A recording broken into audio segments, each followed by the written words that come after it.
كي ندعو إلى الله لننشر الخير في الكون الذي حار ونرسل العطر من روض الهدى الزاهر. چنانچہ ہم اپنے بچپن میں اپنے محلے میں ایک بوڑھی عورت کو دیکھا کرتے تھے. وہ پاگل تھی. بچے اس کو تنگ کرتے تھے، کنکر مارتے تھے. تو مجھے میری امی کہتی تھی بیٹا اس کو کبھی نہ تنگ کرنا، کبھی کنکر نہ مارنا. تو میں ہمیشہ کھڑے ہو کے، چھوٹا بچہ تھا، اس کو دیکھا کرتا تھا کہ یہ کیوں ایسے پاگل سی ہے، دیوانی سی ہے. جب بڑے ہوئے تو پھر والدہ نے اس کا قصہ سنایا. کہنے لگی کہ یہ ہمارے محلے کی ایک اچھے گھرانے کی خاتون تھی، جوان العمر تھی. اللہ نے اس کو بیٹا دیا. بیٹا بھی بڑا خوبصورت، گھر کے کام میں لگی ہوئی تھی. اب بچہ اپنی ماں سے بہت اٹیچڈ تھا. کچھ بچے ہوتے ہیں نا، گود کا چسکا ہوتا ہے کہ ہر وقت ماں ہی گود میں اٹھائے رکھے. وہ بھی اسی قسم کا بچہ تھا. اس عورت نے کوئی کام سمیٹنا تھا تو یہ اس بچے کو فیڈر دے کے لٹا کر گئی کہ تم اب جو ہے نا لیٹ جانا، اب باہر مت آنا، مجھے کام سمیٹنا ہے. اور بچہ فیڈر پہ کے پھر باہر. وہ تو معصوم بچہ تھا، چھوٹا تھا. تو ماں اس کو پھر لے کے آئی اور کہا کہ تم مجھے بہت تنگ کر رہے ہو، اب بالکل میرے پیچھے مت آنا. بچہ پھر آ گیا. اب اس کو غصہ آ گیا اور غصہ کنٹرول نہ ہوا تو یہ بچے پہ برسنے لگی. اس کو بہت سخت سخت کہا میں تجھے سلا کے آئی تھی، کیوں میرے پیچھے آ گیا، تنگ کرتا ہے مجھے، سویا سو ہی جاتا تو اچھا تھا. جب اس نے یہ الفاظ کہہ دیے نا کہ تو سویا سو ہی جاتا تو اچھا تھا، اللہ کی پکڑ آ گئی. مگر اللہ نے اس وقت اس کے بیٹے کو موت نہیں دی.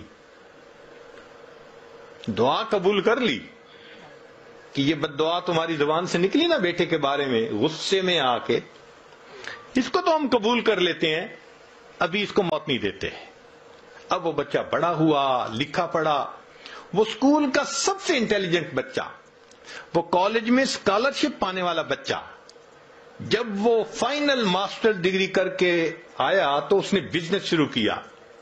اتنا اچھا بزنس چلا اس کا کہ پورے شہر کے لوگ اس بچے کی مثالیں دیتے تھے کہ دیکھو اتنے اچھے اخلاق والا، تحمل مزاجی والا، خوش مزاج، اچھے بچہ، اتنا اچھا اس کا بزنس ہے. لوگ اس کی شکل دیکھتے تھے، تمنا کرتے تھے کہ میری بیٹی کا رشتہ اس سے ہو جائے، بہن کا رشتہ اس سے ہو جائے. وہ ایسا نوجوان بچہ تھا. لوگ اپنے بیٹوں کو مثالیں دیتے تھے، بیٹا ایسا بننا. لو جی، بالکل جب جوانی کا وقت تھا، اب ماں نے اس کے لیے اپنے ہی رشتہ داروں میں کوئی بہت خوبصورت بچی حور پری ڈھونڈی. پھر اس کے لیے بڑی تیاریاں، پیسے کی کمی نہیں تھی. جب سب چیزوں کی تیاری ہو گئی اور شادی میں ابھی صرف 3 دن تھے، اللہ کی شان کہ بچہ اپنے ہی گھر میں چل رہا تھا، فرش دھویا تھا اور ابھی گیلا تھا، پاؤں جو پھسلا، یہ نوجوان سر کے بل گرا اور اس کی موت آ گئی. اللہ نے پھل کو پکنے دیا. جب پھل پک کے تیار ہو گیا تب اللہ نے پھل کاٹا.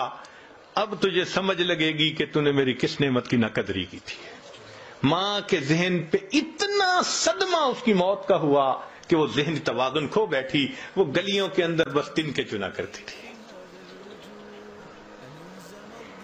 تو کبھی نقد سزا ملتی ہے، نکیر، اور کبھی اس میں تاخیر ہو جاتی ہے. آج بہنیں چھوٹی چھوٹی بات پہ بھائیوں کو بد دعائیں دے دیتی ہیں اور پھر بڑے ہو کے انہی کے لیے پھر بیٹھی رو رہی ہوتی ہیں، حضرت میرے بھائی کے لیے دعا کریں وہ نیک بن جائے، میرے بھائی کے لیے دعا کریں اس کی شادی کی زندگی میں مشکلات ہیں. اللہ اکبر، لا